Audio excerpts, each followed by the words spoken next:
মারিয়া, সবাইকে সবাই অ্যান্সার করেছেন ক। আমাদের যে বার্থ স্পাইসিয়া সবাই কমেন্ট করেছেন। ওকে। আচ্ছা, তো বার্থ অ্যাসফাইসিয়া মানে কি? তো এটা হচ্ছে আমাদের বেবি জন্মের পরে যদি সে হচ্ছে পর্যাপ্ত অক্সিজেন গ্রহণ করতে না পারে, ওকে, বা এটা হচ্ছে বাচ্চা ডেলিভারির পূর্বে, ডেলিভারির সময় অথবা আফটার ডেলিভারি, এই ৩টে স্টেজেই কিন্তু বার্থ অ্যাসফাইসিয়া আমরা বলি। তো বাচ্চা জন্মের পর যদি সাইনোসিস বা ট্যাকিপোনিয়া দেখা যায়, সেক্ষেত্রে সেটাকে আমরা বলি হচ্ছে বার্থ অ্যাসফাইসিয়া। ওকে, বার্থ অ্যাসফাইসিয়া। বাকি যেগুলো আছে আমাদের ডায়রিয়া, হাইপোথার্মিয়া, হাইপোথার্মিয়া মানে হচ্ছে টেম্পারেচার কম, তারপর হচ্ছে আমাদের ফিভার, হাই টেম্পারেচার। ওকে, সো কারেক্ট আনসার হচ্ছে আমাদের ক। চলে যাচ্ছি পরের যে প্রশ্ন। আচ্ছা,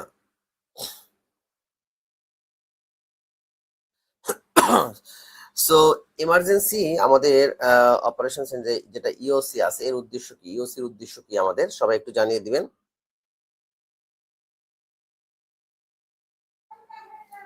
ওকে, সবাই জানিয়ে দেন যে ইমার্জেন্সি যে অবস্ট্রাকটিভ কেয়ার যেটি আছে, এমার্জেন্সি অবস্টেট্রিক কেয়ার যেটা আছে, এটার উদ্দেশ্য কি? এমার্জেন্সি অবস্টেট্রিক কেয়ার এটার মাতৃ মৃত্যুর হার কমানো, আন্ডার 5 ইয়ার্স শিশু মৃত্যুর হার কমানো, পরিবার পরিকল্পনা গ্রহণ, শিশু সুস্থতার হার কমানো। 2 নম্বর প্রশ্নের অ্যান্সার কি হবে সবাই একটু জানিয়ে দিবেন। আচ্ছা, ইওসি কেয়ার যেটাকে আমরা বলি বা এমার্জেন্সি অবস্টেট্রিক কেয়ার যেটা, এটা হচ্ছে মূলত একটা লাইফ সেভিং মেডিকেল ইন্টারভেনশন। ঠিক আছে, লাইফ সেভিং মেডিকেল ইন্টারভেনশন কার কার? মাদার্স অ্যান্ড বেবি, দুইজনেরই, বা যে কোনো প্রেগনেন্ট ওমেনের শিশুর মৃত্যুহার কমানো বা মায়ের মৃত্যুহার কমানোর একটা অন্যতম উদ্দেশ্য হচ্ছে এই যে emergency obstetric care. So correct answer হচ্ছে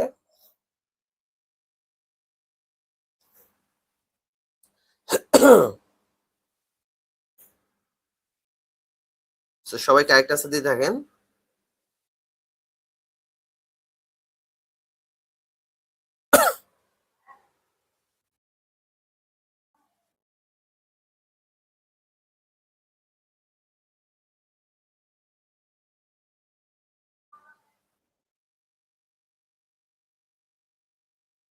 ওকে, দেখতে পাচ্ছি যে সবাই অ্যান্সার করেছে মাতৃ মৃত্যুর হার কমানো, emergency obstetric care. Yes, correct answer হচ্ছে আমাদের এমার্জেন্সি অবস্টেট্রিক কেয়ারের উদ্দেশ্য হচ্ছে মাতৃ মৃত্যুর হার কমানো। আচ্ছা, চলে যাচ্ছি আমাদের পরের যে প্রশ্নটা আছে। কন্ট্রাক্ট লেন্স আর, আচ্ছা এটা আমাদের ইংলিশ প্রশ্ন। চলে যাচ্ছি পরের প্রশ্ন আমাদের। প্লাসেন্টা সেপারেশনের সাইন কি? প্লাসেন্টা যখন আমাদের সেপারেশন হয়, এটার সাইন কি? বমি বমি ভাব, shortening of the cord, small sudden gush of blood, uterus শক্ত হওয়া, প্লাসেন্টা সেপারেশন।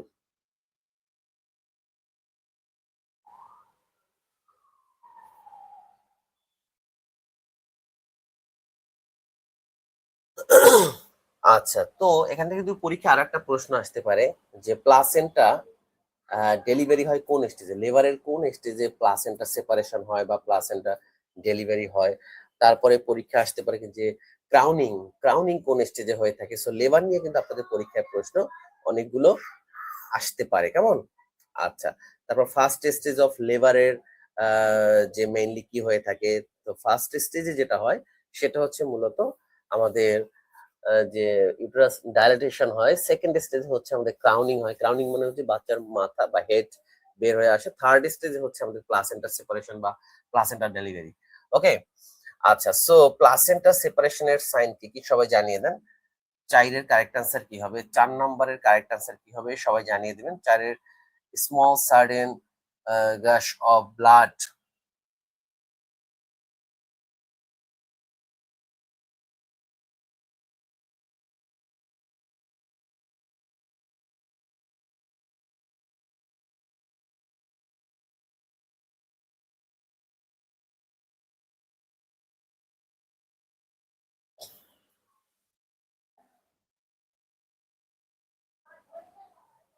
আচ্ছা,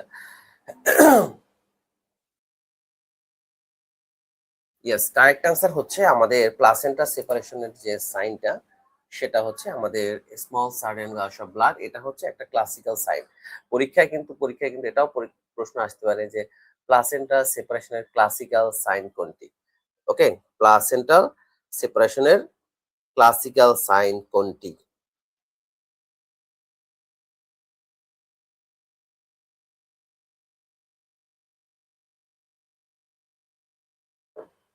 ওকে, আচ্ছা চলে যাচ্ছি আমাদের পরের যে প্রশ্ন আছে।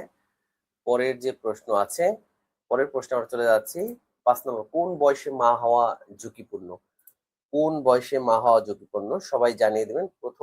৫ নাম্বার যে প্রশ্নটি আছে, বয়স কোনো ব্যাপার না। অপশন ২ হচ্ছে ২৫ বছর আ বয়সে মা হওয়া ঝুঁকিপূর্ণ নাকি ৩০ বছরের বেশি হলে, ১৮ বছরের কম হলে? সবাই জানিয়ে দিবেন। ৫ এর আ অ্যান্সার কি হবে ৫ নাম্বারে?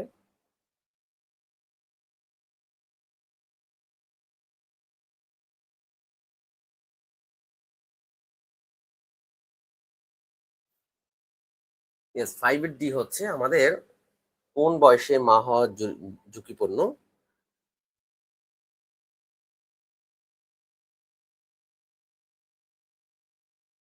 দেখতে পাচ্ছি অনেকেই কমেন্ট করেছেন।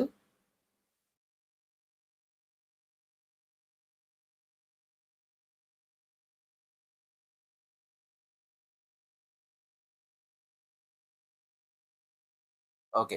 সো সবাই অ্যান্সার করেছেন ১৮ বছরের কম বয়সে। ইয়েস, কারেক্ট অ্যান্সার হচ্ছে আমাদের আ ১৮ বছরের কম বয়সে হচ্ছে মা হওয়াটা ঝুঁকিপূর্ণ। কেমন? আচ্ছা। তো চলে যাচ্ছি আমাদের পরের যে আ কারণ এটার কিন্তু কয়েকটা কারণ আছে। সেটা হচ্ছে 18 ইয়ার্স এর আগে বা অ্যাডোলেসেন্স হওয়ার আগে আমাদের যে আ পেলভিস যেটা থাকে, মায়ের যে পেলভিস থাকে একটা মেয়ের, সেটা হচ্ছে ইম্যাচিউর থাকে। কেমন? ইম্যাচিউর থাকে। আচ্ছা। সো চলে যাচ্ছি আমাদের আ পরের যে আ প্রশ্ন আছে। প্রসবকালীন জটিলতা কোনটি? প্রসবকালীন জটিলতা হচ্ছে মাথা ব্যথা, হেড প্রোল্যাপস, বমি, বমি ভাব, তলপেটে ব্যথা হওয়া। প্রসবকালীন জটিলতা।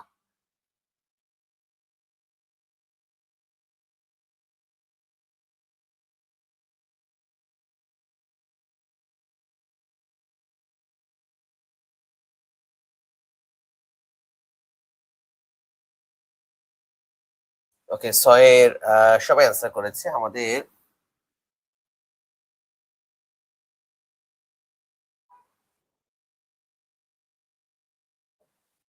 ৬ এর ক অ্যান্সার করেছে মাথা ব্যথা। প্রসবকালীন জটিলতা কি হবে? সবাই এই প্রশ্নের কারেক্ট অ্যান্সার দিন।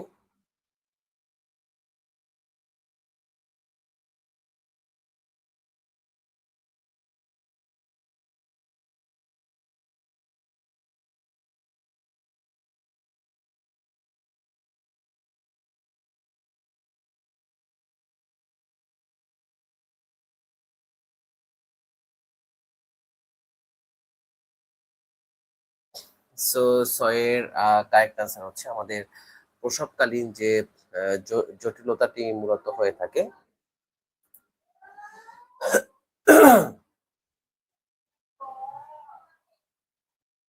সো সবাই ইতিমধ্যে কারেক্ট অ্যান্সার দিয়েছেন। সবাইকে আ অসংখ্য ধন্যবাদ জানাচ্ছি কারেক্ট অ্যান্সার দেয়ার জন্য। আচ্ছা, এটা কারেক্ট অ্যান্সার হচ্ছে আমাদের হ্যান্ড প্রোল্যাপস। কেমন? এটার কারেক্ট অ্যান্সার হচ্ছে আমাদের হ্যান্ড প্রোল্যাপস। ওকে। সো যারা কারেক্ট অ্যান্সার করেছেন সবাইকে অসংখ্য ধন্যবাদ জানাচ্ছি।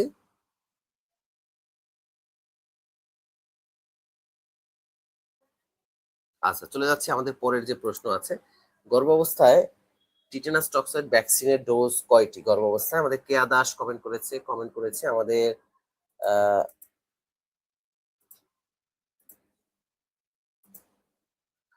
আচ্ছা, কেয়া দাস কমেন্ট করেছে। আমাদের কমেন্ট করেছে নিরঞ্জন আক্তার, শামসুন নাহার দেখতে পাচ্ছি অনেকেই, সাবিনা। সবাই কমেন্ট করবে। আপনারা যারা যুক্ত আছেন সবাই কমেন্ট করবেন, হ্যাঁ? আচ্ছা, গর্ভাবস্থায় টিটেনাস টক্সয়েড ভ্যাকসিনের ডোজ কতটি? সবাই জানিয়ে দেন।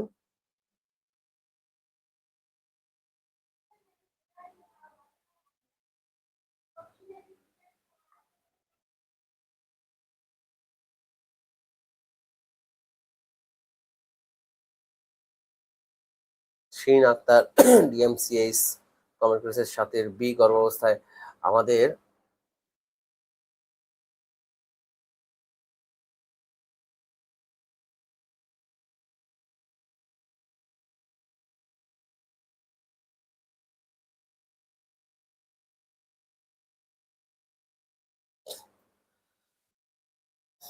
আচ্ছা সো কারেক্ট আনসার হচ্ছে আমাদের দুইটি। আমাদের টিটেনাস টক্সয়েডের যে ডোজ প্রেগনেন্সি অবস্থায় এটা হচ্ছে আমাদের দুইটি।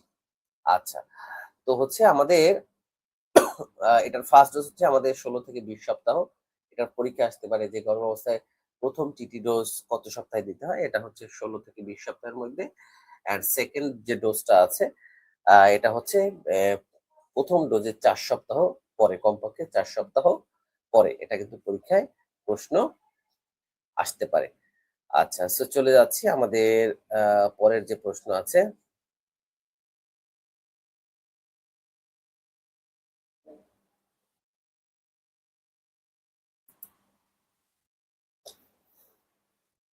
পিউরপেরিয়াল পিরিয়ড কতদিন? 8 নাম্বার প্রশ্ন আনসার দিন। 15 দিন, 30 দিন, 40 দিন এন্ড 50 দিন। পিউপেরিয়াল পিরিয়ড কতদিন? 15 দিন।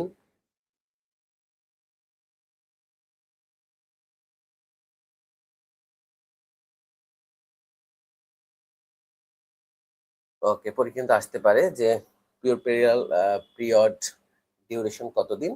এটা হচ্ছে মূলত আমাদের 42 ডেজ আমরা বলি, এখানে যেহেতু 40 দিন আছে বা 42 দিন আছে, যেটাই থাকবে আপনারা সেটাই কারেক্ট আনসার দিবেন। সো এখানে সবাই কিন্তু নূপুর, মিষ্টি, পাখি সবাই একটু শেয়ার করে দিবেন। আপনারা যারা যারা আমাদের সাথে যুক্ত আছেন সবাই শেয়ার করে দিবেন।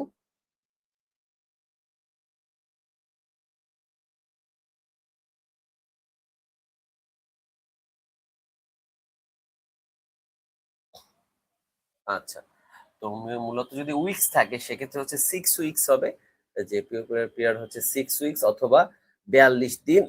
এখানে যেহেতু 40 দিন আছে, 40 দিন আপনারা দিবেন। কারেক্ট আনসার হচ্ছে 40 দিন। ওকে, সো চলে যাচ্ছি আমাদের পরের যে প্রশ্নটি আছে।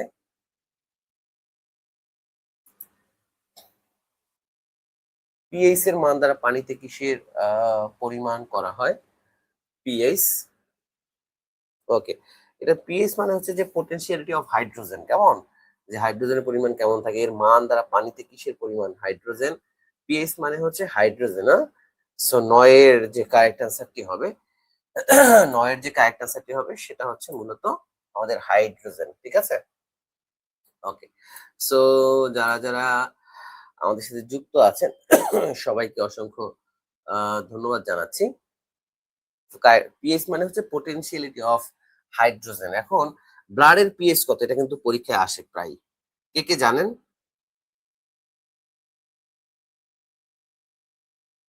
আপনারা একটু কমেন্টে জানিয়ে দিবেন যে ব্লাডের পিএইচ কত। এটা কিন্তু পরীক্ষায় আসে প্রায়। মোসাম্মদ শামসুন নাহার, সেতু সেতু বিশ্বাস, আপনারা সবাই শেয়ার করে দেন ক্লাসটা। আজকে যারা যারা আমাদের সাথে যুক্ত আছেন সবাই ক্লাসটা শেয়ার করে দেন। যে যেখান থেকে আপনারা আমাদের সাথে যুক্ত আছেন ক্লাসটি অবশ্যই শেয়ার করে দিবেন।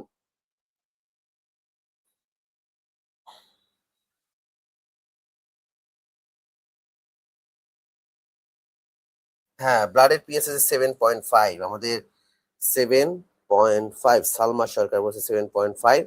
হ্যাঁ, এটা কিন্তু পরীক্ষায় প্রশ্ন আসতে পারে, এটা দিয়ে কিন্তু পরীক্ষায় প্রশ্ন আসতে পারে। আপনারা সবাই শেয়ার করে দেন ক্লাসটি, যারা যারা পরেও যুক্ত হয়েছে।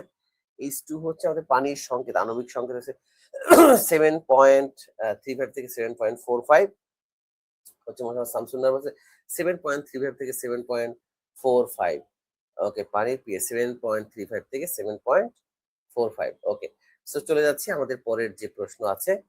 একলামশিয়ার সাইন সিমটম কোনটি? একলামশিয়ার সাইন সিমটম কোনটি? একলামশিয়ার সাইন সিমটম কোনটি? আর একলামশিয়া হচ্ছে মূলত একটা সিভিয়ার বা লাইফ থ্রেটিং একটা কমপ্লিকেশন। এটা হচ্ছে প্রেগন্যান্সির সময় একটা লাইফ থ্রেটিং আমাদের কমপ্লিকেশন। এটা হচ্ছে যে যদি বাচ্চার যে অনসেট অফ সিজার, যে হঠাৎ করে অনসেট অফ সিজার বা হঠাৎ করেই সিজার বা কনভালশন অথবা কোমায় চলে যাওয়া, কি কি তিনটা সাইন সিম্পটম থাকবে, একটা হচ্ছে কনভালশন অথবা সিজার, আর একটা হচ্ছে কমা।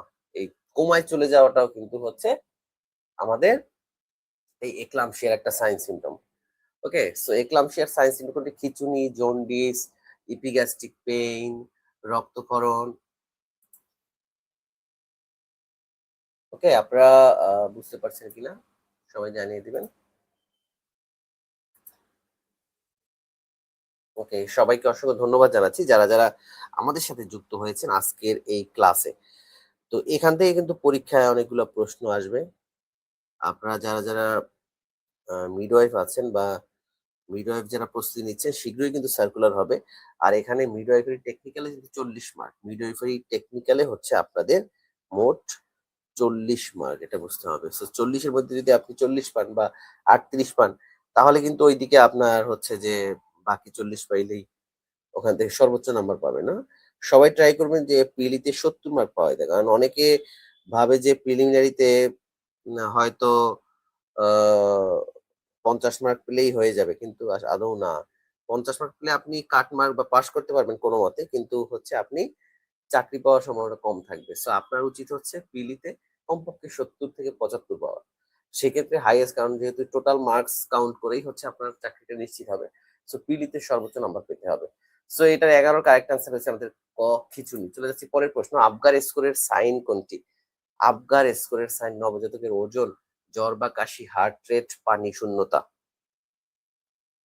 সবাই একটু জানিয়ে দেন এই প্রশ্নের কারেক্ট আনসার কি হবে? এই প্রশ্নের কারেক্ট আনসার কি হবে? সবাই জানিয়ে দেন।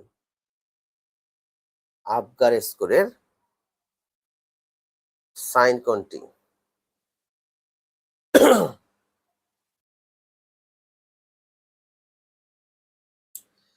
আচ্ছা, আবগার স্কোরের সাইন কোনটি? দেখেন, আবগার স্কোরে আমরা মূলত আমরা হচ্ছে এখানে ৫ টা জিনিস দেখি। সেটা হচ্ছে আমরা মূলত অ্যাপিয়ারেন্সটা দেখি, তারপর পালস দেখি, গ্রাইনেস দেখি, তাই না? তারপর অ্যাক্টিভিটি দেখি অ্যান্ড রেসপিরেশন দেখি। কেমন? ওকে। আর আমাদের হাইয়েস্ট ভ্যালু হচ্ছে আবগার স্কোরের হাইয়েস্ট ভ্যালু হচ্ছে আমাদের ১০। ঠিক আছে? 10 পয়েন্ট। আর সর্বনিম্ন হচ্ছে 0। 0 থেকে 10। ঠিক আছে? হাইয়েস্ট হচ্ছে আমাদের 10। আবগার স্কোরের সাইন হচ্ছে আমাদের heart rate. Okay? Heart rate. আচ্ছা, সো চলে যাচ্ছি আমাদের পরের যে প্রশ্ন, পালস বা হার্ট রেট। এটা হচ্ছে, সো আবগারে আমরা দেখি অ্যাপিয়ারেন্স, ওকে, বা স্কিন কালার দেখি বা পালস দেখি, গ্রাইনেস দেখি। ওকে, তারপর হচ্ছে আমাদের অ্যাক্টিভিটি বা মাসেল টোন অ্যান্ড রেসপিরেশন, এই জিনিসগুলো দেখি। সো আবগার স্কোর এখানে যদি হার্ট রেটের পরিবর্তে থাকতো পালস, তাহলে কিন্তু পালস হতো। যদি থাকতো অ্যাক্টিভিটি বা মাসেল টোন, তাহলে এটাই হইতো। রেসপিরেশন থাকলে রেসপিরেশন হতো। সো আবগার স্কোরের হাইয়েস্ট এই এবছরই সার্কুলার হবে আপনাদের।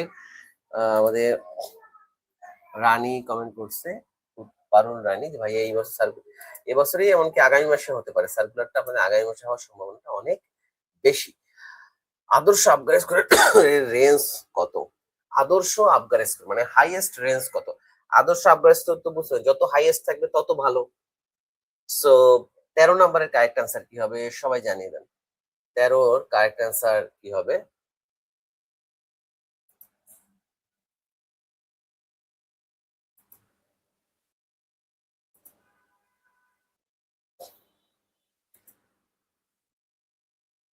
১৩ নম্বরের কারেক্ট আনসার কি হবে? সবাই জানিয়ে দিবেন।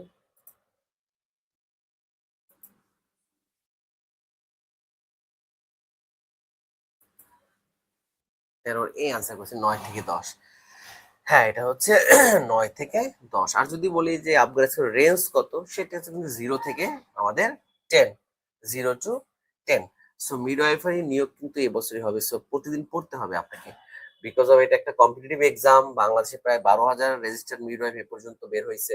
সো এর মধ্যে যদি আপনাকে হাইয়েস্ট নাম্বার পেতে হয় বা হাইয়েস্ট যদি আপনাকে চাকরি পেতে হয়, অবশ্যই এই ৯,০০০ এর মধ্যে যদি ১,০০০ সার্কুলার হয় বা ২,০০০ই ধরেন, যে ২,০০০ সার্কুলার হলেও তো ৯,০০০ এপ্লাই করবে। আর ৯,০০০ এইটা যদি মনে করেন যে আহ, সেপ্টেম্বর, যদি সেপ্টেম্বরের পরে যায় কোনোভাবে, তাহলে তো সেপ্টেম্বরে আরো অনেকগুলো মিডওয়াইফ পরীক্ষা দিবে, তারা আবার রেজিস্টার হবে, তারা আবার এই পরীক্ষা দিবে। তো সবকিছু মিলে দেখা যাবে 10 থেকে 12 হাজার আপনার পরীক্ষা অ্যাটেন্ড করবে। তো যদি 2000 সার্কুলার হয় প্রাইমারি 2000 এর বেশি হওয়ার সম্ভাবনা কম। তো আস্তে আস্তে হবে আর কি, প্রতি বছরই হয়তো। তো 2000 যদি সার্কুলার হয়, তাহলে তো মনে করেন যে যদি 10,000 থাকে বা এখন আছে 9,000 ধরলাম, তো 7,000 তো বাদ যাবে, মানে 7,000 মিডওয়াইফ চাকরি পাবে না। 2,000 জন চাকরি পাবে, বাকি 7,000 মিডওয়াইফ চাকরি পাবে না। এখন বুঝতে হবে আপনি কি 2,000 এর মধ্যে থাকবেন নাকি ওই বাতিল হওয়া 7,000 এর মধ্যে থাকবেন। ক্লিয়ার? সো এটা হচ্ছে ম্যাটার। চলে আসছি পরের প্রশ্ন, গর্ভ অবস্থায় কোন পরীক্ষা করতে হয়? এক্স রে, চেস্ট, রক্তের হিমোগ্লোবিন, তারপর হচ্ছে আমাদের স্যালাইভারি টেস্ট, তারপর হচ্ছে রক্তের ক্রিয়েটিনাইন। গর্ভাবস্থায় কোন পরীক্ষাটি করতে হয় দেখেন, সবাই জানিয়ে দেন এই প্রশ্নের কারেক্ট আনসার কি হবে।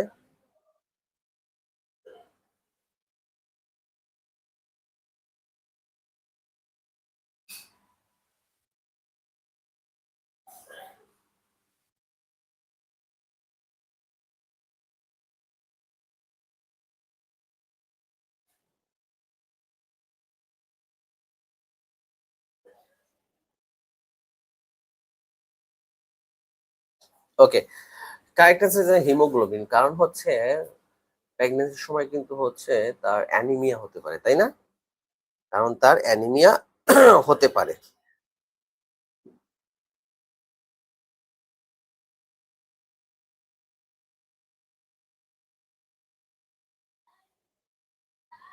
আচ্ছা, সো যেহেতু তার হিমোগ্লোবিন ঠিক আছে না বা অ্যানিমিয়া আছে কিনা এটা চেক করার জন্য আমরা হিমোগ্লোবিনটা দেখে থাকি, কেমন? আচ্ছা,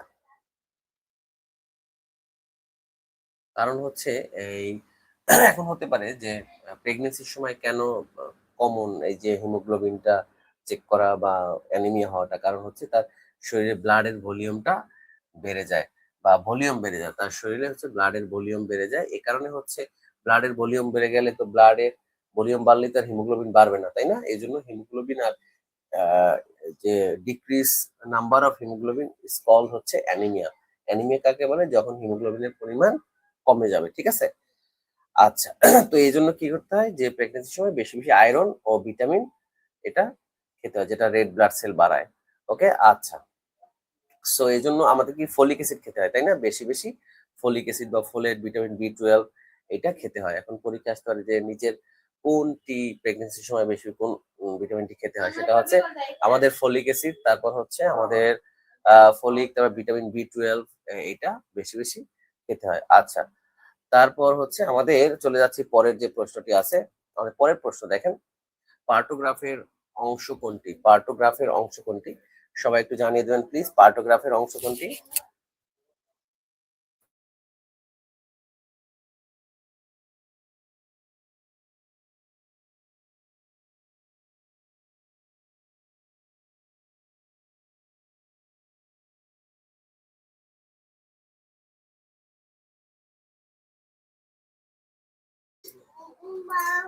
ওকে, সো পার্টোগ্রাফের অংশ কোনটি সবাই জানান।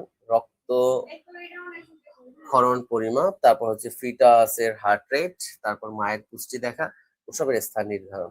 15 পার্টোগ্রাফের অংশ হচ্ছে আমাদের ফিটাস ও হার্ট রেট। ওকে, এইটা পার্টোগ্রাফের অংশ, কেমন? ওকে,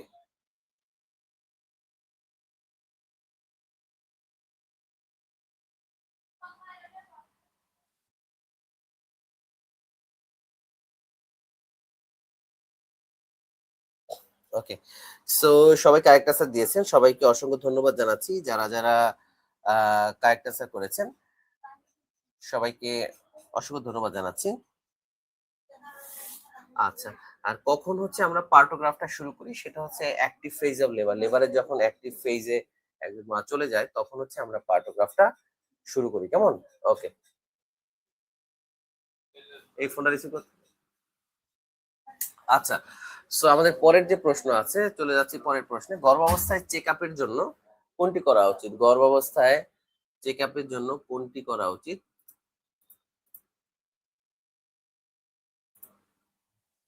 গর্ভাবস্থায় চেক আপের জন্য ঘন ঘন এক্সরে করা উচিত না? এক্সরে করানো যাবে না, বিকজ অফ রেডিয়েশনের কাছে যাওয়া যাবে না। পরীক্ষা আসতে পারে কোন চেক আপটি বা কোন টেস্টটি কোন পরীক্ষাটি করা যাবে না সেটা হচ্ছে এক্স রে। ওকে, বাট হচ্ছে ইসি আমাদের হচ্ছে যেটা আমরা আলট্রাসোনোগ্রাম আলট্রাসাউন্ড করি এটা কিন্তু করা যাবে। মাতৃমঙ্গল কেন্দ্রে পরামর্শ অনুযায়ী চেক আপ করা উচিত। স্থানীয় দা ইব্রা তারপর বড় হাসপাতালে সিজারিয়ান করানো উচিত। বড় অবস্থায় চেক আপের জন্য এটা বি হবে, যে আমাদের যে কমিউনিটি ক্লিনিক যেটাকে বলি বা এটা মনে করেন একটা কমিউনিটি ক্লিনিক অনুযায়ী চেক আপ করতে হবে। ওকে, বড় অবস্থায় চেক আপের জন্য স্থানীয় যে ক্লিনিক আছে বা কমিউনিটি ক্লিনিক এটা এখানে যেতে হবে। তো চলে যাচ্ছে আমাদের পরের যে প্রশ্ন আছে, নিরাপদ মাতৃত্বের স্তম্ভ কি? ওকে, নিরাপদ মাতৃত্বের স্তম্ভ কি? পিলার অফ সেফ মাদারহুড, এটা কি হবে? স্তম্ভ কি? গর্ভকালীন সেবা, নবজাতকের যত্ন, যৌন সংক্রমণ প্রতিরোধ, অ্যান্টিনেটাল চেক আপ। নিরাপদ মাতৃত্বের কিসের?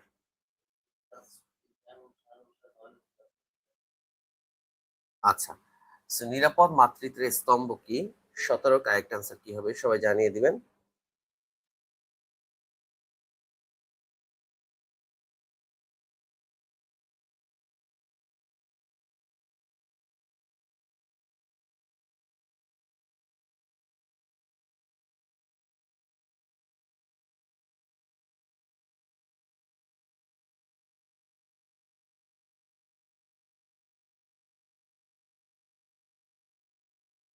আচ্ছা, সো আমাদের নিরাপদ মাতৃত্বের যে স্তম্ভ আছে কয়েকটি, যে সেফ মাদারহুডের আমাদের কয়েকটা স্তম্ভ আছে, এটাকে আমরা বলি 6 পিলার্স অফ সেফ মাদারহুড। দেখেন এর মধ্যে নাম্বার একটা হচ্ছে ফ্যামিলি প্ল্যানিং, তারপর হচ্ছে অ্যান্টিনেটাল কেয়ার, তারপর হচ্ছে আমাদের obstetric care, postnatal care, abortion care. Okay, তারপর হচ্ছে আমাদের এসটিডি বা এইচআইভি কন্ট্রোল। এগুলো হচ্ছে সেফ মাদারহুডের।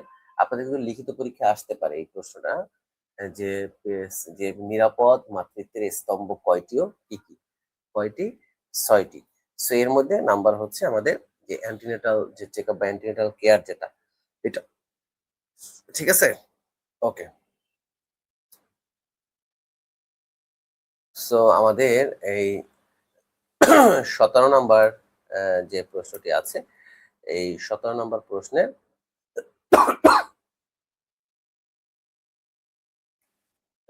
যে কারেক্ট অ্যান্সারটি আমাদের, এটা কারেক্ট অ্যান্সার হচ্ছে আমাদের ডি, যে অ্যান্টিনেটাল যে চেকআপটি আছে। ওকে, অ্যান্টিনেটাল চেকআপ।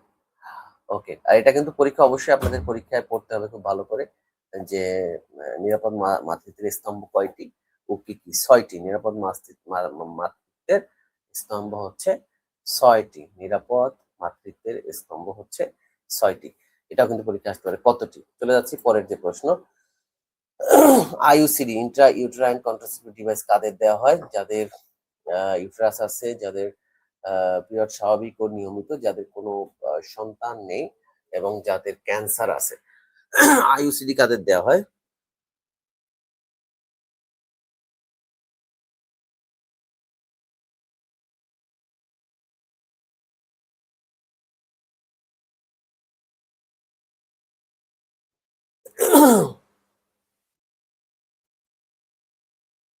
ওকে,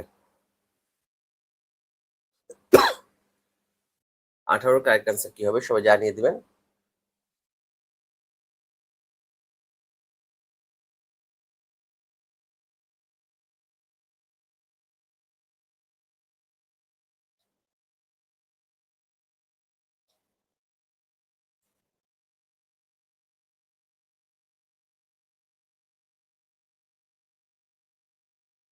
ওকে, আর এখানে কিন্তু পরীক্ষা আসতে পারে যে আইইউসিডি কাদেরকে দেয়া যায় না, এমন প্রশ্ন কিন্তু পরীক্ষায় আসতে পারে। ঠিক আছে? ওকে, কাদেরকে দেয়া যায় না, যেমন হচ্ছে আমাদের যাদের প্রেগন্যান্সি আছে বা সাসপেক্টেড যাদের প্রেগন্যান্সি তাদেরকে দেয়া যায় না। পেলভিক ইনফ্লামেটরি পিআইডি বা পেলভিক ইনফ্লামেটরি ডিজিজ যাদের আছে, তারপর হচ্ছে আমাদের ভ্যাজাইনাল ব্লিডিং যাদের আছে, ওকে, বা প্রিভিয়াস এক্টোপিক প্রেগন্যান্সি যাদের আছে তাদের কিন্তু আইওসিডি দেওয়া যায় না। কাদের দেওয়া যাবে? যাদের পিরিয়ড স্বাভাবিক অ্যান্ড নিয়মিত। ওকে, সো চলে যাচ্ছে আমাদের পরের যে প্রশ্ন। সন্তান ছেলে কি মেয়ে হবে এটা নির্ভর করে কিসের উপরে? মহিলাদের ডিম্বাশয় বা ক্রোমোজোমের উপরে, পুরুষদের শুক্রাণু বা ক্রোমোজোমের উপরে, উভয়ের ক্রোমোজোমের উপরে কোনটি নয়। এটা কারেক্ট অ্যান্সার কি হবে?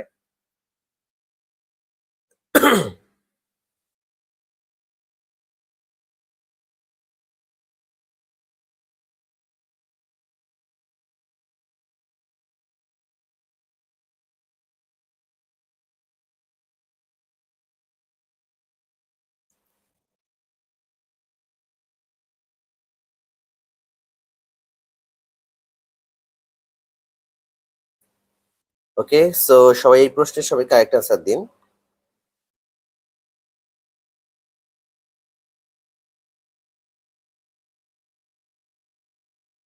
আচ্ছা, সো পুরুষদের শুক্রাণু বা হচ্ছে আমাদের যে ক্রোমোজোমের উপরে, কেমন?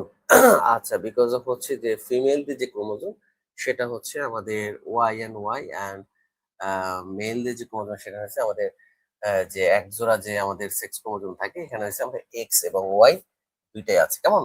ওকে, সো যারা যারা পরীক্ষা কিন্তু আসতে পারে যে মানবদের ক্রোমোজোম কত জোড়া, ক্রোমোজোম কত জোড়া?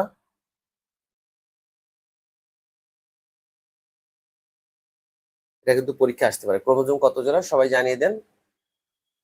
আচ্ছা, ক্রোমোজোম হচ্ছে আমাদের মূলত 22 জোড়া হচ্ছে আমাদের অটোজোম আর 1 জোড়া হচ্ছে আমাদের সেক্স ক্রোমোজোম, ঠিক আছে? ওকে, সব মিলিয়ে হচ্ছে আমাদের 23 জোড়া বা 46টি, ঠিক আছে? 23 পেয়ার্স। সো যারা যারা কারেক্ট আনসার দিয়েছেন সবাইকে অসংখ্য ধন্যবাদ জানাচ্ছি। আচ্ছা, সো আমাদের চলে যাচ্ছি আমাদের পরের যে প্রশ্ন আছে।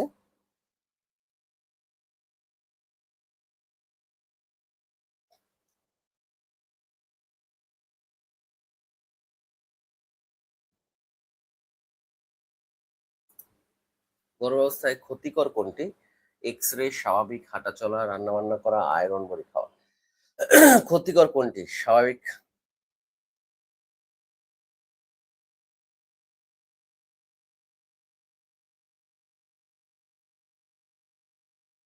আচ্ছা, আপনারা অনেকেই আছেন আমাদের এখানে ক্লাস করেন, তাই না? তো সবাই যে কারা, কারা আমাদের এখানে ক্লাস করেন সবাই জানাবেন। পেইড ব্যাচে কারা, কারা আছেন? আমাদের পেইড ব্যাচে কারা, কারা আছে সবাই জানিয়ে দিবেন।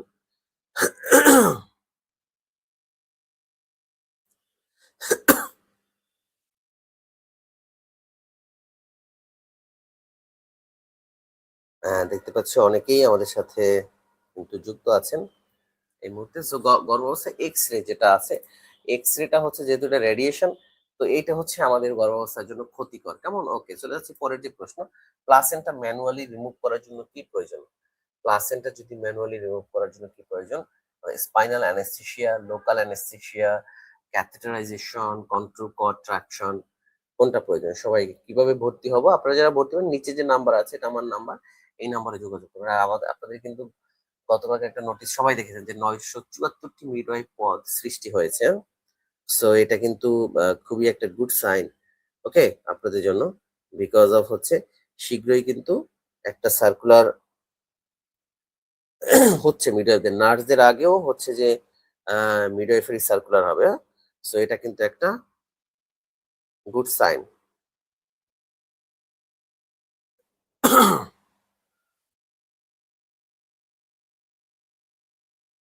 আচ্ছা, সো ২ এর ডি হচ্ছে আমাদের অনেকে অ্যান্সার করেছেন বি, অনেকে অ্যান্সার করেছেন ডি আমাদের। সো ভর্তি হতে চাই, যারা ভর্তি হতে চান আমাদের পেজ ইনবক্স অথবা নিচের যে নাম্বারটি আছে, নিচের যে নাম্বারটি আছে এই নাম্বারে যোগাযোগ করবেন, কেমন? নিচের যে নাম্বারটি আছে এই নাম্বারে যোগাযোগ করবেন, ওকে? Thank you. কারা, কারা আমাদের এখানে ক্লাস করেন সবাই একটু জানাবেন। আমাদের এখানে আপনারা কারা, কারা ইতিমধ্যে ক্লাসে যুক্ত হয়েছেন আপনারা জানাবেন। আচ্ছা, চলে যাচ্ছি আমাদের। আচ্ছা, সো হচ্ছে আমাদের এই প্রশ্নের কারেক্ট অ্যান্সার কারা, কারা দিয়েছেন যে সবাই অ্যান্সার করেছে, হ্যাঁ, প্লাসেন্টা ম্যানুয়ালি যদি রিমুভ করে তাকে স্পাইনাল অ্যানেসথেসিয়া দিতে হবে, ঠিক আছে? তাকে স্পাইনাল অ্যানেসথেসিয়া দিতে হবে, কেমন? ওকে, সো চলে যাচ্ছি আমাদের পরের যে প্রশ্ন আছে।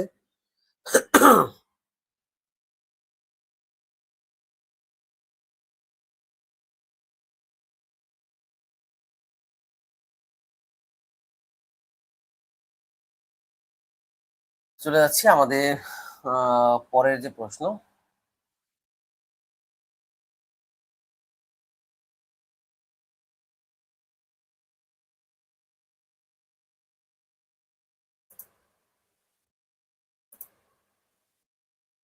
আজ প্রথম ক্লাস।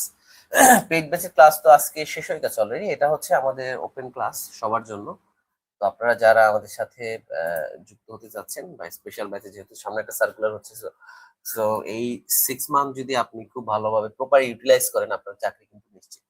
সেটা প্রপার ইউটিলাইজ কিভাবে করবেন, প্রত্যেকটা সাবজেক্ট টপিক ধরে ধরে একদম A to Z বুঝে শুনে পড়তে হবে। গাইড পড়ার থেকে এই মুহূর্তে আপনার হচ্ছে টপিক ধরে বুঝে শুনে পড়া, রুলস গুলো খুব ভালো করে পড়া। কারণ হচ্ছে যেটাই বললাম যে ৯,০০০ মিডওয়াইফ আছে বর্তমানে, ২,০০০ যদি মিডওয়াইফ সার্কুলার হয়, ৭,০০০ মিডওয়াইফ কিন্তু এমনিতেই বাদ পড়বে, তারা চাকরি পাবে না। এখন আপনাকেই সিদ্ধান্ত নিতে হবে যে আপনি এই ২,০০০ এর মধ্যে থাকবেন নাকি ৭,০০০ এর মধ্যে থাকবেন। কারণ অনেক লোকজন, অনেক ক্রাউড, এর মধ্যে আপনাকে টিকে থাকতে হবে। সো কারা কারা নেক্সট সার্কুলারে মিডওয়াইফ পদে যোগদান করতে চান সরকারি চাকরিতে, সবাই একটু কমেন্টে জানিয়ে দেবেন। শিশুর জন্ডিস চিকিৎসায় কোনটি অপ্রয়োজনীয়? বেশি করে পানি খাওয়ানো, অপ্রয়োজনীয় কোনটা দেখেন, বেশি করে পানি খাওয়ানো, এটা তো ভালো। ফটোথেরাপি, এটাও ঠিক আছে। আমাদের ফার্মাকোলজিক থেরাপি, এক্সচেঞ্জ ট্রান্সফিউশন।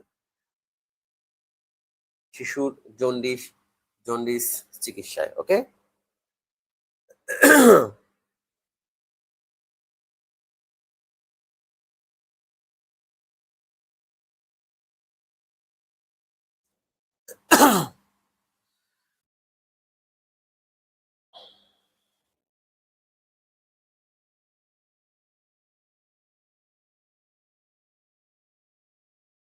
ওকে, সবাই কারেক্ট অ্যান্সার দিন। সবাই ম্যাথ, না কোনো ম্যাথ থাকবে না এই প্রশ্নে।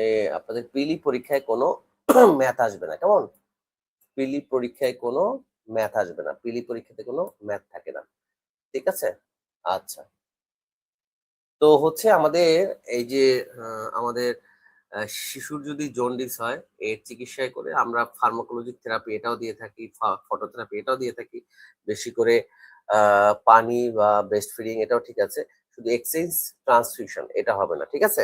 এইটা ছাড়া বাকি সবগুলাই ঠিক আছে। কারেক্ট আনসার হচ্ছে ঘ, এটা অপ্রয়োজনীয়, বাকি সবকিছু প্রয়োজনীয়, কেমন? ওকে।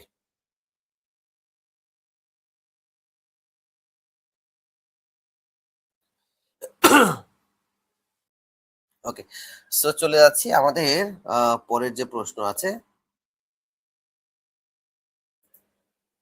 জীবাণুমুক্ত প্রসবের জন্য কি প্রয়োজন? জীবাণুমুক্ত প্রসবের জন্য কি প্রয়োজন? সবাই জানিয়ে দেবেন। জীবাণুমুক্ত প্রসবের জন্য কি প্রয়োজন? হ্যাঁ, এবারে আপনার ২,০০০ মিডওয়াইফ নেবে আশা করি, ২,০০০। ওকে। ২৩-এর কারেক্ট আছে জীবাণুমুক্ত প্রসবের জন্য মাকে পরিষ্কার কাপড় পরানো, পরিষ্কার প্রসব স্থান, পরিবার পরিকল্পনা সেবা, নিবিড়ভাবে শিশুকে পর্যবেক্ষণ। হ্যাঁ, এটা সবাই কারেক্ট আনসার দিয়েছেন ইতিমধ্যে। ২৩-এর বি, ইয়েস, ২৩-এর কারেক্ট আনসার হচ্ছে আমাদের বি, পরিষ্কার প্রসব স্থান, ঠিক আছে? পরিষ্কার প্রসব স্থান। আচ্ছা, চলে যাচ্ছে আমাদের পরের যে প্রশ্ন। Exclusive breast feeding, exclusive breast feeding কতদিন পর্যন্ত হয়ে থাকে, করাতে হয় এক্সক্লুসিভ ব্রেস্ট ফিডিং? এটা আমরা সবাই জানি।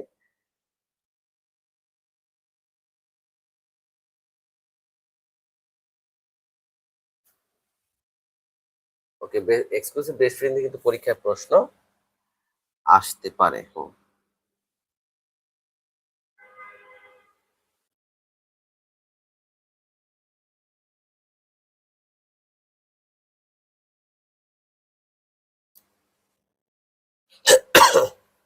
ওকে, 6 মান্থ। ওকে, চলে যাচ্ছে আমাদের পরের যে প্রশ্ন। মিনি পিলে কোন হরমোন থাকে? হ্যাঁ, মিনি পিলে কোন হরমোন থাকে সবাই জানিয়ে দেন।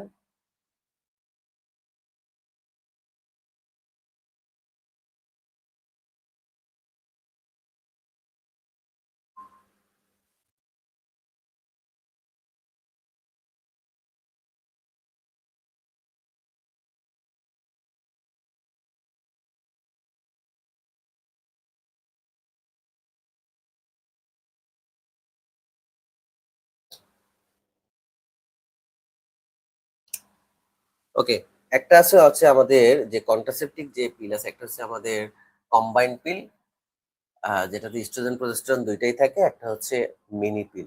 এই মিনি পিলে কোন হরমোন থাকে সবাই জানিয়ে দেন। মিনি পিলে হচ্ছে আমাদের শুধু প্রজেস্টেরন অনলি পিল, প্রজেস্টেরন অনলি পিল। আর কম্বাইন্ড পিলে কি কি কি থাকে সবাই জানিয়ে দেবেন।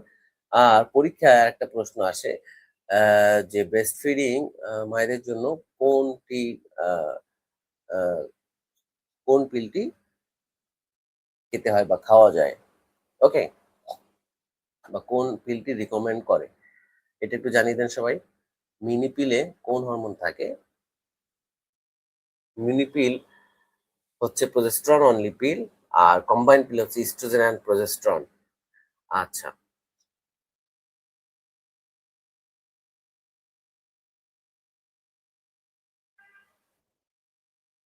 আচ্ছা, ইস্ট্রোজেন যেটা করে সেটা হচ্ছে আমাদের ব্রেস্ট মিল্ক সিক্রেশনে সাহায্য করে। সো এটা যখন কম্বাইন্ড পিল হয় বা প্রজেস্টেরন ইস্ট্রোজেন দুইটাই থাকে, তখন হচ্ছে তার এটা ব্রেস্ট মিল্ক প্রোডাকশনের পরিমাণ কমে যেতে পারে। এই জন্য হচ্ছে আফটার ডেলিভারি এই আমাদের কন্ট্রাসেপটিভ হিসেবে যেটা আমাদের ওরাল পিল যেটাকে বলি, এটাকে সাজেস্ট করা হয় হচ্ছে শুধু মিনি পিল। ঠিক আছে, আচ্ছা।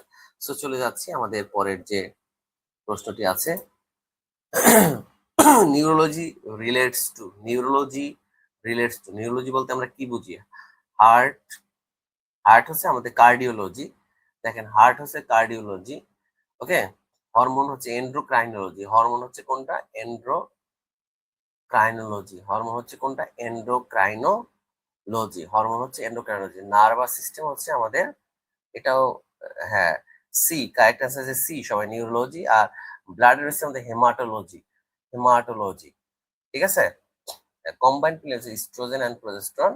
ব্রেস্ট ফিডিং মাদারের জন্য 6 মান্থ পর্যন্ত অনলি মিনি পিল খাইতে হয়। Okay, very good. আমাদের সঠিক অ্যান্সার করেছে আমাদের পারুল রানী। এটা কিন্তু খুব ইম্পর্টেন্ট। চলে যাচ্ছি পরের প্রশ্ন।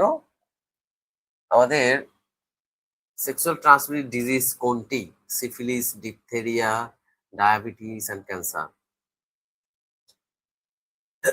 সবাই জানিয়ে দেন। সেটা, দেখেন পরীক্ষা কিন্তু আসতে পারে নিচের কোনটি কমিউনিকেবল ডিজিজ বা নন কমিউনিকেবল ডিজিজ। দেখেন, নন কমিউনিকেবল ডিজিজ হচ্ছে ক্যান্সার, যেটা একজনের শরীর থেকে আরেকটা ছড়ায় না, বা নন ইনফেকশন বা নন কমিউনিকেবল ডিজিজ। এটা দিয়ে কিন্তু পরীক্ষা একটা প্রশ্ন আসবে। ডায়াবেটিস, যেটা হচ্ছে নন কমিউনিকেবল ডিজিজ। ডিপথেরিয়া, এটা হচ্ছে non communicable disease. But syphilis, gonorrhoea, okay, HIV, এগুলো সবকিছু হচ্ছে আমাদের কমিউনিকেবল ডিজিজ। আর এটা হচ্ছে এই সিফিলিস একটা যৌনবাহিত রোগ। ক্লিয়ার? ওকে, আর হেপাটাইটিস বি এবং সি, এই দুটাও কিন্তু হচ্ছে আমাদের যৌনবাহিত বা হচ্ছে কমিউনিকেবল ডিজিজ। কেমন? ওকে। সো কারেক্ট আনসার হচ্ছে এ। চলে যাচ্ছি পরের যে প্রশ্নটি আছে। পরের প্রশ্ন দেখেন, প্রসব পরবর্তী জটিলতা কোনটি? প্রসব পরবর্তী জটিলতা কোনটি? প্রসব পরবর্তী জটিলতা কোনটি? সবাই জানিয়ে দেন। পিউরপ্যারাল সেপসিস, অজ্ঞান হয়ে যাওয়া, চোখে ঝাপসা দেখা, ওকে, অ্যান্ড মায়ের অপুষ্টি। প্রসব পরবর্তী জটিলতা কি কি হতে পারে? 28-এর কারেক্ট আনসার দিয়েছেন এ, পিউরপ্যারাল সেপসিস।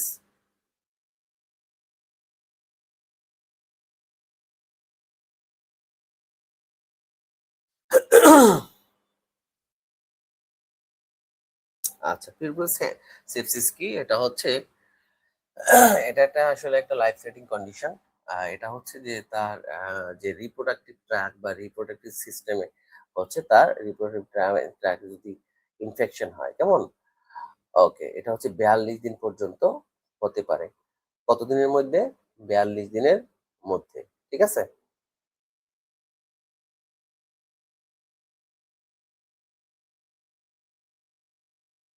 আচ্ছা, চলে যাচ্ছি পরের যে প্রশ্ন আছে।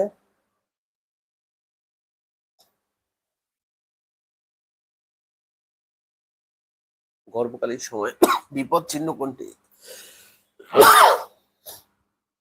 জার্মান মিজেলস হবে, জার্মান মিসেস না, জার্মান মিজেলস। ডায়রিয়া, পায়ে পানি জমা, রক্ত শূন্যতা। গর্ভকালীন সময় বিপদ চিহ্ন কোনটি? ডায়রিয়া, পায়ে পানি জমা, রক্ত শূন্যতা। 29-এর কারেক্ট আনসার কি হবে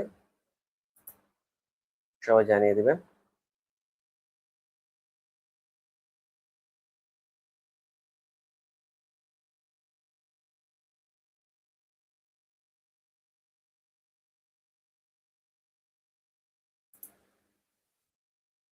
সি কারেক্ট আনসার হচ্ছে আমাদের গর্ভাবস্থার বিপদ চিহ্ন হচ্ছে আমাদের সি, পায়ে পানি জমা বা ইডিমা, যেটাকে আমরা বলি ইডিমা। ওকে,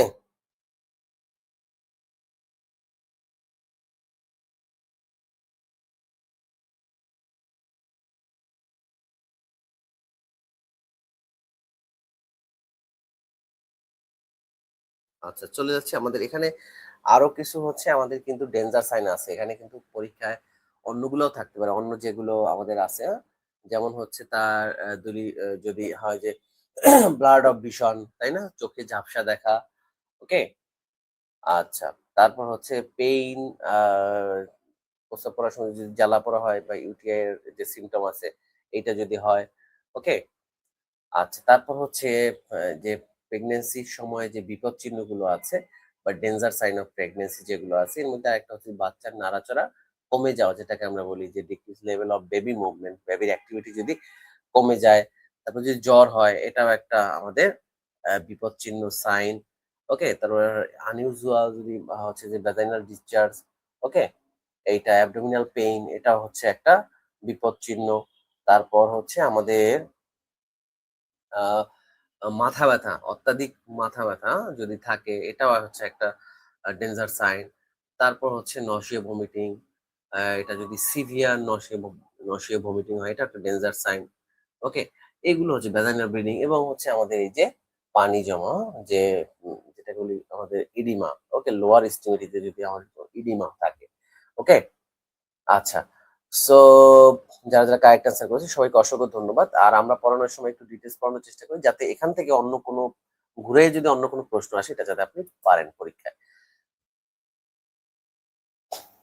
আচ্ছা, লোজ হার্ট মিনস কি? One type of heart disease, heart attack, তারপর হচ্ছে হার্ট ফেলিওর, এটা জানাই দেন সবাই।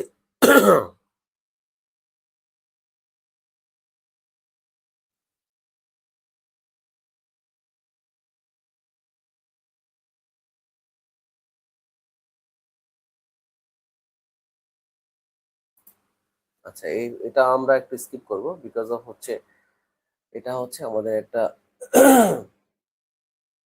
ইংলিশ প্রশ্ন, ইংরেজির। চলে আসছে পরের প্রশ্ন আমাদের 31 নাম্বার, অবস্টেট্রিক এমার্জেন্সি কোনটি? অবস্টেট্রিক এমার্জেন্সি কোনটি? জরায়ু সংকোচন, জরায়ু প্রদাহ, রক্তক্ষরণ, ইউট্রাইন প্রোল্যাপসড।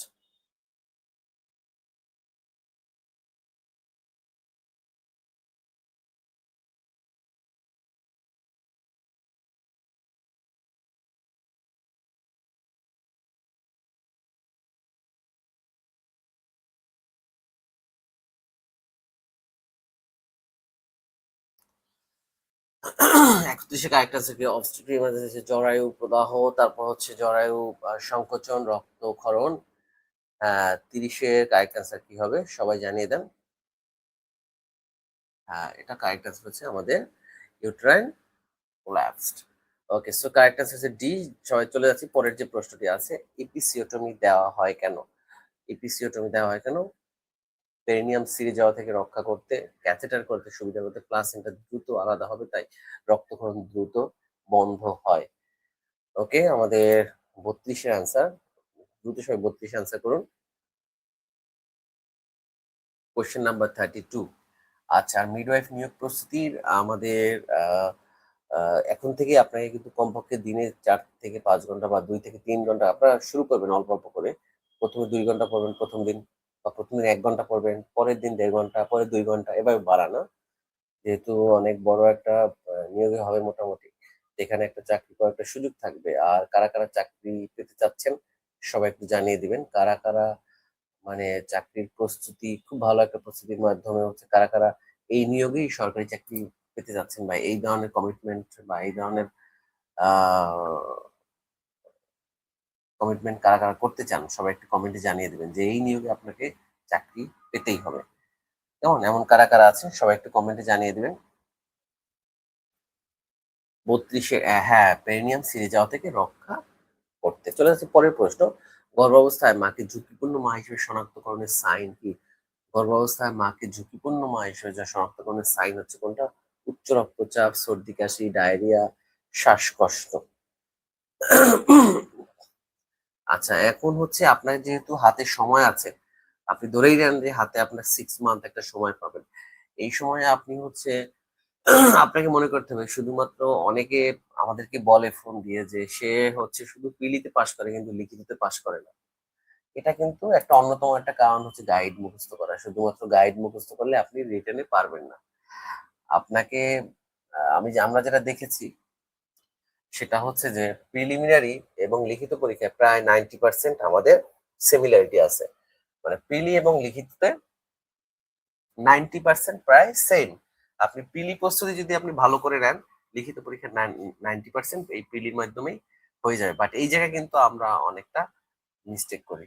কারণ হচ্ছে আমরা ওইভাবে আসলে প্রস্তুতিটা নেই না বা প্রিলিটা ভালো করে করি না। এটা না পড়ার কারণ হচ্ছে বই মুখস্থ করা। বই মুখস্থ করলে মনে হয় যেন আপনি ৭০ পেয়ে যাবেন বা ৬০ পেয়ে যাবেন বা ৫০ পেয়ে যাবেন বা প্রিলিতে মোটামুটি পাস করবেন। মুখস্থ করলে আপনি পাস করতে পারবেন কিন্তু প্রিলিতে আপনি ভালো করতে পারবেন না। কারণ প্রিলির অনেক বেশি পড়তে হয়। সো প্রিলি সরি লিখিত পরীক্ষার জন্য অনেক বেশি পড়তে হয় লিখিত পরীক্ষার জন্য। ঠিক আছে? কিন্তু প্রিলিতে এই শর্টকাট পড়তে গিয়ে আপনি হচ্ছে লিখিত পরীক্ষায় নিজের ক্ষতি করবেন। আপনি একটা জিনিস মনে করবেন, আমি অনেস্টলি বলি যেহেতু আমি নিজেও গভর্নমেন্ট জব করি বা এই প্রিলি লিখিত দিয়ে আসছি। সো হচ্ছে এখানে আয়েশা বলছে যে আমাদের এই আল্লাহ যদি কপালে রাখে তাহলে রিজিকে রাখে অবশ্যই জব পেতে হবে। হ্যাঁ, এই ডিটারমিনেশন থাকতে হবে। তবে এখানে কিছু কৌশল আছে আপনার। সেই কৌশলটা কি আমরা একটু বলবো দাঁড়ান সবাই একটু থাকেন আমাদের সাথে। কৌশল আছে কিছু। জব পাওয়ার জন্য কিছু কয়েকটা কৌশল আছে। এটা আমার নিজের লাইফ এক্সপেরিয়েন্স। আপনাকে কিভাবে পড়লে আপনি জব পাবেন। ১,০০,০০০ যদি ক্যান্ডিডেট থাকে বা ১,০০,০০০ মিডওয়াইফ থাকলে আপনার চাকরি হবে। জাস্ট আমি কিছু টিপস বলে দেব আপনাকে। আচ্ছা, মাতৃমৃত্যুর প্রত্যক্ষ কারণ কোনটি? সবাই একটু শেয়ার করে দেন, ক্লাসটা সবাই একটু শেয়ার করে দেন। মাতৃমৃত্যু বা আ ম্যাটারনাল যে মর্টালিটি এর প্রত্যক্ষ কারণ কোনটি? এক্লামশিয়া, অ্যানিমিয়া, জ্বর, জরায়ু সংকোচন, ওকে? কন্ট্রাকশন, ইউটেরাইন কন্ট্রাকশন না। সো এক্লামশিয়া হ্যাঁ, কারেক্ট অ্যান্সার হচ্ছে মাতৃমৃত্যুর একটা প্রত্যক্ষ কারণ বা পরোক্ষ কারণ, তাই না? ২ টাই আছে। আচ্ছা।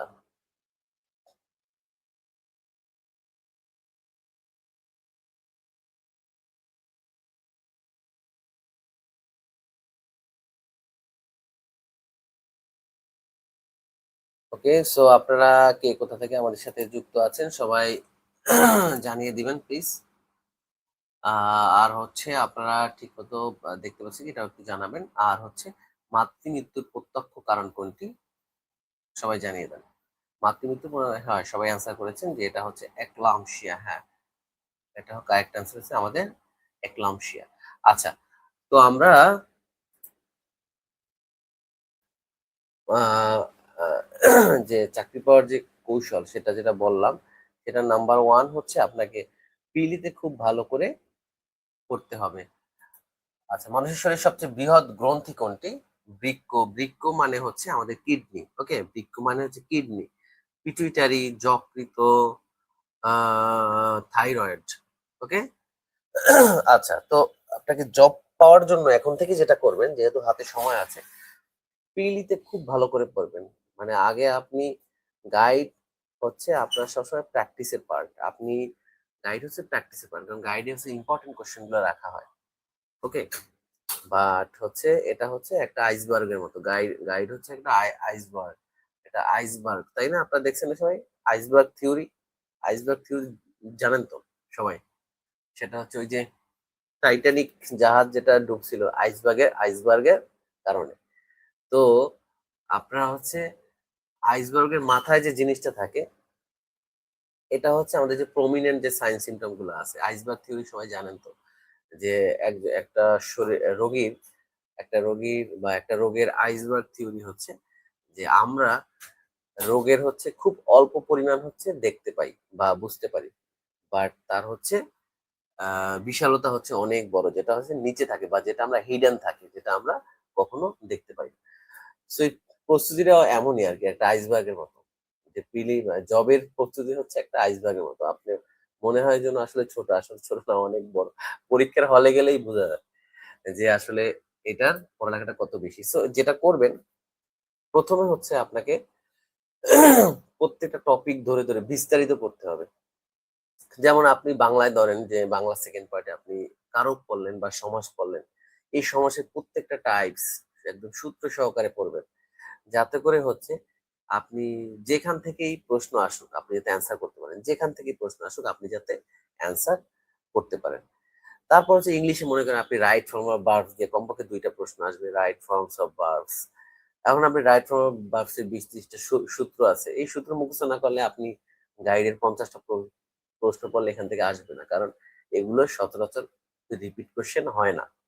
ঠিক আছে? সো যেটা করতে হবে আপনাকে হচ্ছে ১ম এ এখন ধরে, ধরে একদম বেসিক থেকে পড়তে হবে। পড়ার পরে গাইড থেকে প্র্যাকটিস করতে হবে যে আপনি ওই সূত্রটা পড়ার পরে আপনি গাইডের প্রশ্নগুলো আপনি পারেন কিনা। সো গাইড হচ্ছে আপনার সেকেন্ড অপশন। ফার্স্ট অপশন হচ্ছে যেহেতু হাতে সময় আছে। এমন না যে ১ মাস পরেই পরীক্ষা আপনাকে গাইড মুখস্থ করতে হবে। বিষয়টা এমন না। গাইড পড়লে আপনি পাস করতে পারবেন। কিন্তু অনেক শিক্ষার্থী গাইড তো ৯,০০০ মিডওয়াইফদের কাছেই গাইড থাকবে। তারা গাইড মুখস্থ করবে। কিন্তু এর মধ্যে চাকরি হবে ২,০০০ জনের। সো বাকিরা তো পড়ছে। কেন হয় নাই? বিকজ যে ২,০০০ জন চাকরি পাবে তারা গাইডের বাইরেও পড়ছে। এটা বুঝতে হবে। ঠিক আছে? সো এখন থেকে হচ্ছে যে টপিক থেকে পরীক্ষায় প্রশ্ন আসে সেই টপিক গুলো আপনাকে একদম বেসিক থেকে রুলস গুলো খুব ভালো করে পড়তে হবে। এটা করলে কি হবে? আপনি দেখবেন যে বাংলায় যে গ্রামার আছে বাংলা প্রিলিতে যেগুলো প্রশ্ন আসে দেখবেন যে লিখিত পরীক্ষায় যে সিলেবাস আছে সেই সিলেবাসের একই প্রশ্ন। ওকে? প্রায় 90% সেম। ইংলিশেও হচ্ছে আপনি ইংলিশ সেকেন্ড পার্টে হচ্ছে যা পড়বেন লিখিত পরীক্ষায় এই প্রশ্নগুলোই আসবে। ঠিক আছে? আবার আপনি এই যে মিডওয়াইফারি টেকনিক্যাল বা নার্সিং টেকনিক্যাল যাই বলেন, এখানে যদি আপনি একটু ভালো করে পড়েন বা একটু বুঝে শুনে পড়েন, বিস্তারিত পড়েন, তাহলে দেখবেন যে এই এমসিকিউর মধ্য দিয়েই দেখবেন যে আপনার আবার এই লিখিত পরীক্ষায় প্রশ্ন আসবে মিডওয়াইফারি টেকনিক্যালে। সো এটা দ্বারা বোঝা গেল যে আপনি প্রিলিতে যত বেশি সময় দিবেন, যত বেশি বিস্তারিত পড়বেন, এইটার একটা ইফেক্ট পড়বে আপনার লিখিত পরীক্ষার জন্য। আর প্রিলি পরীক্ষা ভালো হবে। ঠিক আছে? সো এটাই হচ্ছে যে আপনাকে চাকরি পাওয়ার জন্য যেটা এখন থেকে করতে হবে, গাইডের উপরে ডিপেন্ডেন্ট না থেকে আপনাকে ডিপেন্ড হতে হবে বেসিক এর উপরে। ক্লিয়ার? তো তাহলে আপনি টিকে থাকতে পারবেন। না হলে কিন্তু এই যে ৯,০০০ মিডওয়াইফদের মধ্যে ২,০০০ চাকরি পাবে, ৭,০০০ চাকরি এমনিতেই পাবে না। তো তারা যতই পড়ুক তারা পাবে না। সো কোন ২,০০০ পাবে? যে ২,০০০ জন এই বেসিক ভালো করছে এবং তারা যেহেতু লিখিত পরীক্ষায় সময় কম পাওয়া যায়, লিখিত পরীক্ষায় অনেকেই কমপ্লেইন করে যে আপনারা এমন কেউ আছেন কিনা লাইনে যে যারা প্রিলিতে পাস করছেন আগের বার কিন্তু লিখিত পরীক্ষায় পাস করেন নাই? এমন কেউ থাকলে একটু জানাবেন। তাদের এক্সপেরিয়েন্সটা দেখবেন এমনই যে তারা হচ্ছে আচ্ছা আমাদের যকৃৎ হচ্ছে ৩৫ নাম্বারটা পড়ায় ৩৬ এ চলে যাচ্ছি। লো বার্থ ওয়েট বেবি কত? আচ্ছা আপনারা এটা অ্যান্সার করেন আর আমি আপনাকে বলে দিচ্ছি। সেটা হচ্ছে দেখবেন যে যারা প্রিভিয়াস ইয়ারে অনেকেই কমপ্লেইন করছে যে হচ্ছে সে ২ বার সে প্রিলিতে পাস করছে কিন্তু সে লিখিত পরীক্ষায় পাস করে না। এটার কারণ হচ্ছে এটা। সে শুধু গাইড মুখস্থ করছে। সে ৫০ পেয়ে পাস করছে। মোটামুটি কাটমার্ক সবার থেকে লোয়েস্ট নাম্বার পেয়েও পাস করছে। কিন্তু আদৌ পাস করলে কি চাকরি হয়? আদৌ পাস করলে চাকরি হয় না। কারণ এখানে প্রিলি, লিখিত, ভাইভা এই ৩ টা মিলেই হচ্ছে আপনাকে টোটাল চাকরিটা ডিপেন্ড করে ৩ টার মার্কের রেজাল্টের উপরে। সো বুঝতেই পারছেন যে এখানে প্রিলি পরীক্ষায় যে সর্বোচ্চ নাম্বার পাবে, যে ৭০ পেয়ে পাস করবে আর যে ৫০ পেয়ে পাস করবে, চাকরি পাওয়ার সম্ভাবনা যে ৭০ পাবে তার বেশি। ওকে? সো এখানে পাস করার মধ্যে কোনো মহত্ব নাই। আপনার হাইয়েস্ট নাম্বার পেতে হবে চাকরি পাওয়ার জন্য। ক্লিয়ার? সো এটা করতে হবে এখন থেকে। আর আমরা তো গাইডলাইন দিব আপনাকে। পূর্ণাঙ্গ গাইডলাইন আমরা দিব। সো হচ্ছে এভাবে সবাই পড়তে থাকে না? আর আমরা যেটা করতেছি সেটা হচ্ছে যে প্রত্যেকটা সাবজেক্টে একদম বেসিক ধরে, ধরে পড়াচ্ছি। এইটা একটা সুযোগ পাবেন আমাদের এখানে যদি ক্লাস করেন বা আমাদের ব্যাচে ভর্তি হলে। সো এটা একটা সুযোগ পাবেন। কেমন? ওকে। সো যদি কেউ আমাদের সাথে স্পেশাল ব্যাচে আসতে চান তাহলে আমাদের নিচের নাম্বারে, আমার নাম্বার এই নাম্বারে যোগাযোগ করবেন। সো লো বার্থ ওয়েট বেবির ওজন হয় মূলত ২৫০০ গ্রামের নিচে। ঠিক আছে?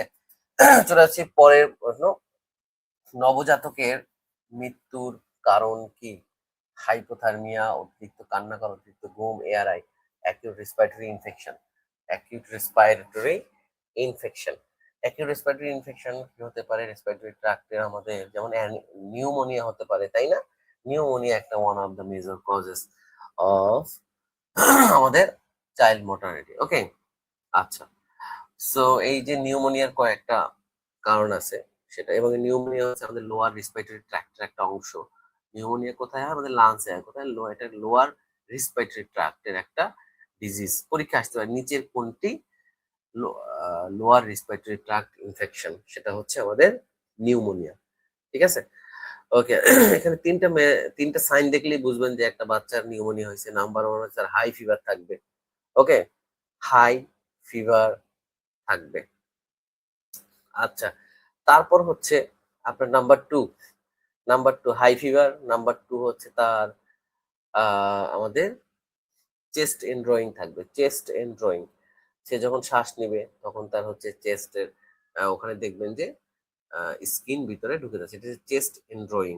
ঠিক আছে, নাম্বার থ্রি হচ্ছে নেজাল ফ্লারিং, নাকের ভিতরে শব্দ হবে, নাক মনে হবে যেন আটকে যাচ্ছে। ওকে, বন্ধ হয়ে যাচ্ছে, এটা হচ্ছে নেজাল। এই তিনটা সাইন দেখলেই সাথে সাথে বুঝবেন যে এটা একটা এমার্জেন্সি কেস। ক্লিয়ার? এই নবজাতকের মৃত্যুর অন্যতম একটা কারণ হচ্ছে কিন্তু এআরআই বা অ্যাকিউট রেসপিরেটরি ইনফেকশন। ক্লিয়ার? ওকে, সো এই তিনটা সাইন দেখলেই বুঝবেন যে এটা নিউমোনিয়া। আর এটা কিন্তু আসতে পারে পরীক্ষায়।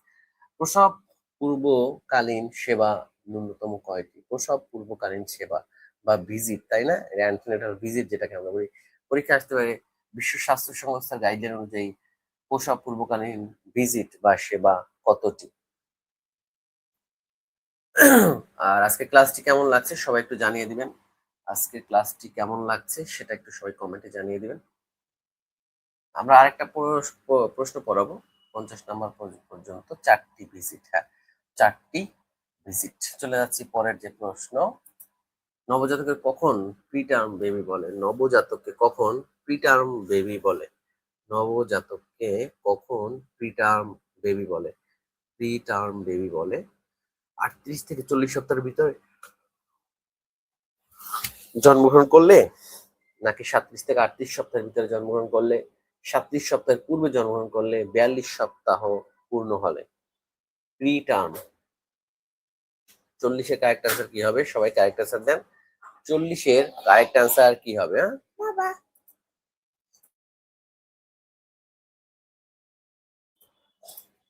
ওকে, হ্যাঁ, 40-এর কারেক্ট আনসার কি হবে? 40-এর সি আনসার করছে 37 সপ্তাহের পূর্বে জন্মগ্রহণ করলে। ইয়েস, কারেক্ট আনসার হচ্ছে সি আমাদের,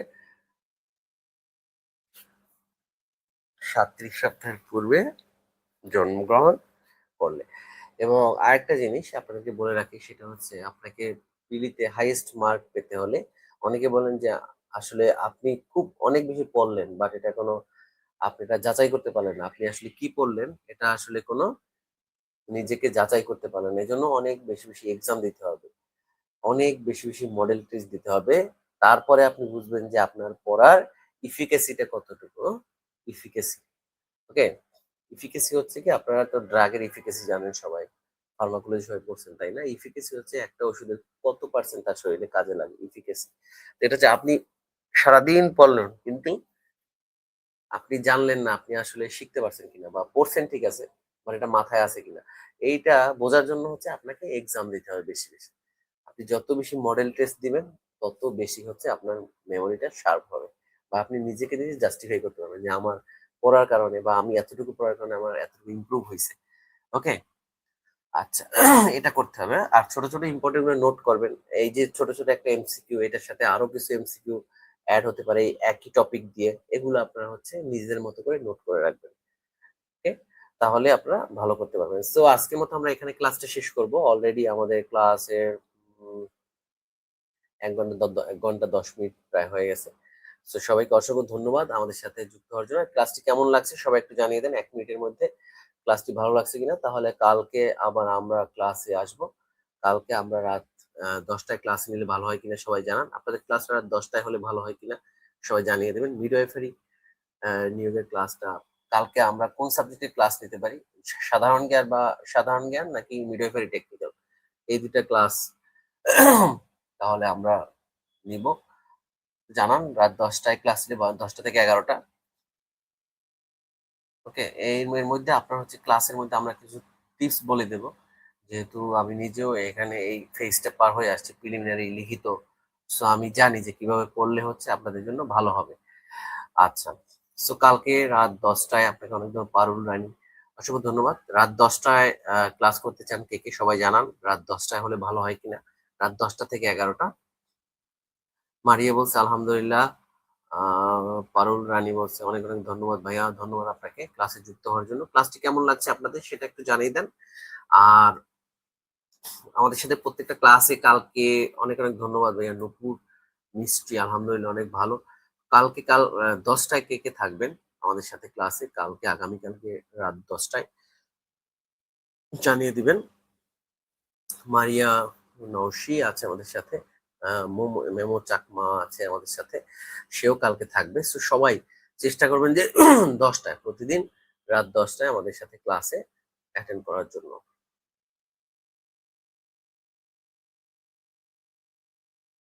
9টা 30 থেকে হলে ভালো হয়। আসলে 11টার আগে তো রাত 10টা থেকে 11টা ভালো। হ্যাঁ, রাত 10টা থেকে আমরা শুরু করবো ক্লাস, রাত 10টা থেকে 11টা।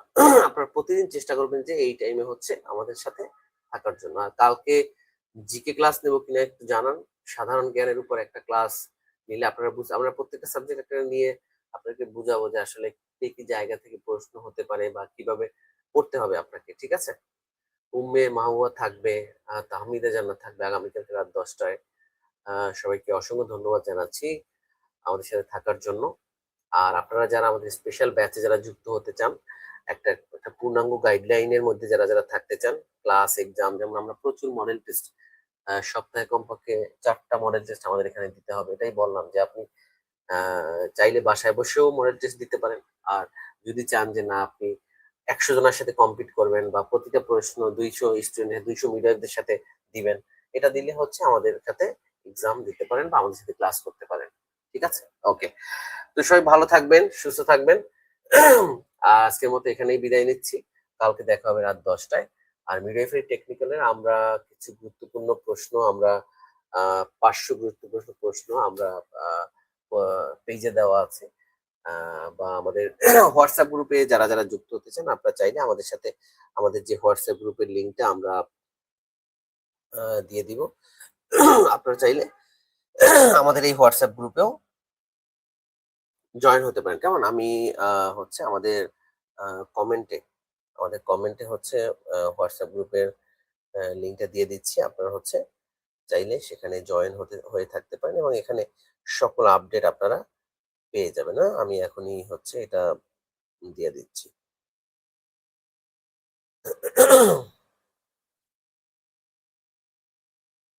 দেখেন আমি কমেন্টে আপনাদেরকে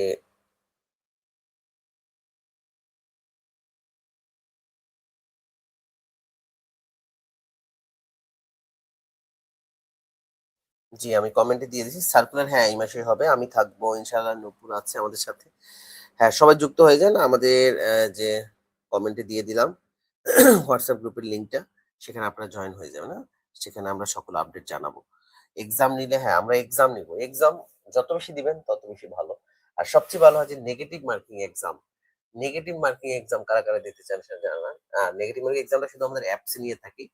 এটা শুধু বাংলাদেশে আমরাই মিডিয়ারদের জন্য এই নেগেটিভ মার্কিং এক্সামটা এনেছি। আপনারা সেখানে আপনারা আমাদের এখানে নেগেটিভ মার্কিং পিএসসির মতো, যেমন এখানে 100 মার্কের প্রশ্ন পরীক্ষা আপনি 60 মিনিটের নেগেটিভ মার্কিং এ দিতে হবে, যেটা শুধু বাংলাদেশে আমরাই নিচ্ছি, কেমন। ওকে, সো এইগুলো এভাবে প্র্যাকটিস করতে হবে অনেক, মানে একটা দিনও পড়ালেখা ছাড়া থাকা যাবে না, পড়তে হবে, কেমন। আর 500 প্রশ্ন আপনারা যারা যারা এখনো পান নাই, ওটা আমি হচ্ছে কমেন্টে দিয়ে দিব, আপনারা হচ্ছে দেখে নেবেন বা আমাদের যে গ্রুপ আছে সেই গ্রুপে আমরা দিয়ে দেবো, কেমন। ওকে, সেখানে আপনারা 500 প্রশ্নের যে সাজেশন আছে আমাদের সেটা আপনারা পেয়ে যাবেন। ওকে, আচ্ছা,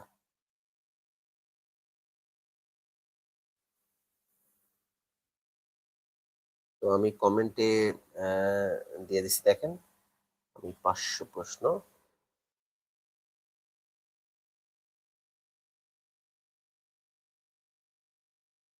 সেটা আমি কমেন্টে দিয়ে দিলাম। সো সবাই ভালো থাকেন, সুস্থ থাকেন। এক্সাম নেগেটিভ মার্কিং আচ্ছা। ওকে, দেখেন আমি কমেন্ট করে দিয়েছি 500 প্রশ্ন নামে একটাই। সেখানে দেখবেন যে টেকনিক্যালের উপরে 500 প্রশ্ন আছে। সবাই ভালো থাকেন, সুস্থ থাকেন। আজকের মতো এখানেই বিদায় নিচ্ছি। আল্লাহ হাফেজ। দেখা হবে কালকে রাত 10টায়। আর যারা স্পেশাল ব্যাচে যুক্ত হতে যাচ্ছেন, আমাদের নিচে যে নাম্বার আছে এটা আমারই নাম্বার। হোয়াটসঅ্যাপে নক দিতে পারেন অথবা পেজে ইনবক্স করবেন। ধন্যবাদ সবাইকে। আসসালামু আলাইকুম।